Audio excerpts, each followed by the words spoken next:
Nous partons au stand, nous retournons au stand pour rejoindre cette fois-ci Madame Assatouba. Elle est responsable du bureau Afrique de la FIDH. Elle est en direct. Bonjour Madame Assatouba, bienvenue.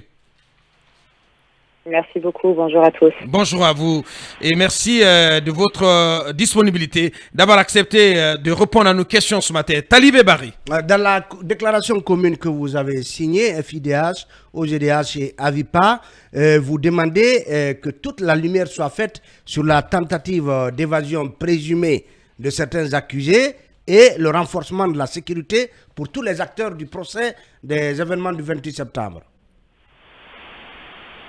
Tout à fait. Merci encore de nous accorder cet espace. Pour nous, au GDH, Avipa et FIDH, c'était important aussi que la parole des parties civiles et des victimes que nous représentons soit entendue face aux faits incroyables et très préoccupants que nous avons vécu ensemble ce samedi 4 novembre et depuis. Oui.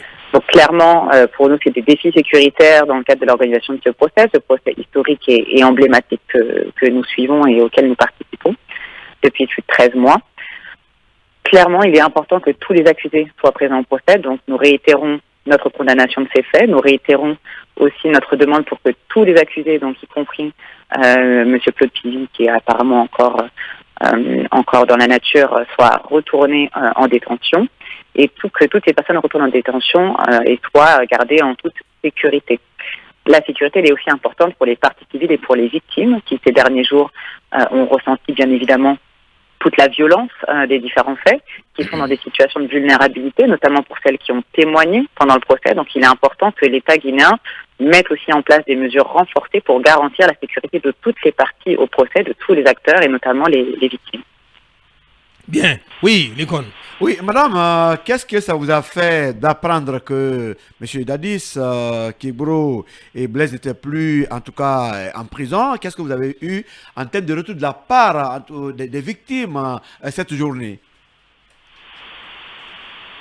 Ce qu'il est important de souligner, c'est que c'est le premier gros défi sécuritaire depuis 13 mois que ce procès a été engagé. Et donc, ça nous a rappelé à tous, finalement, les enjeux liés à ce procès qui est emblématique, de par non seulement l'ampleur et la gravité des faits, mais aussi par aussi les postes qu'ont occupés les différents accusés. On parle quand même de personnes qui ont des capacités de nuisance assez élevées, qui ont occupé des postes dans la haute hiérarchie, dans le haut commandement, que ce soit militaire ou politique.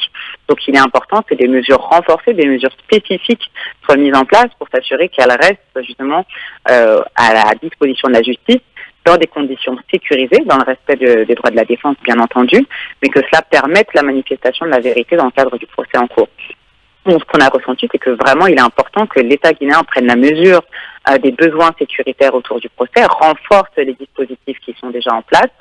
Et on a tout de même aussi, bien sûr, salué les réactions rapides. On a suivi les différents communiqués, que ce soit du ministère de la Justice, du procureur général, de l'état-major des armées. Et donc, on voit bien, jusqu'à encore aujourd'hui, les derniers communiqués qui ont été publiés. Ouais. Beaucoup d'actions ont été engagées. Donc, on salue cette diligence et on demande à ce que tout cela aille jusqu'au bout. Oui. Mais concrètement, Madame Assatouba, qu'est-ce que vous demandez en termes de mesures à prendre de la part de l'État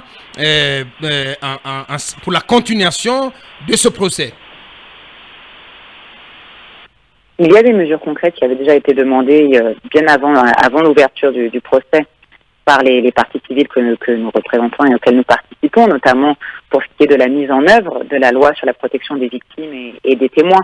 Donc c'est une loi qui existe, une loi de 2022, ouais, qui peine encore à être mise complètement en œuvre. Donc déjà, commencer par cela, ce serait un point très positif. Ensuite, d'avoir des dispositifs sécuritaires qui soient renforcés, d'expliquer quels sont les personnels militaires ou de sécurité qui agissent autour du procès, autour du tribunal, qui sont disposés et déployés autour des établissements pénitentiaires. Quel est le protocole sécuritaire qui est mis en place autour des établissements pénitentiaires et du tribunal de manière plus détaillée et peut-être de manière plus transparente. On comprend que ce sont des enjeux quand même stratégiques et particuliers, mais il serait important que au moins les parties au procès soient informées des dispositions spécifiques qui sont prises. Donc j'imagine que c'est un travail qui doit être fait en coordination avec les différents ministères concernés. Bien, Madame Assatouba, responsable du bureau Afrique de la FIDH. Grand merci à vous, Madame. Merci d'avoir répondu à nos questions ce matin.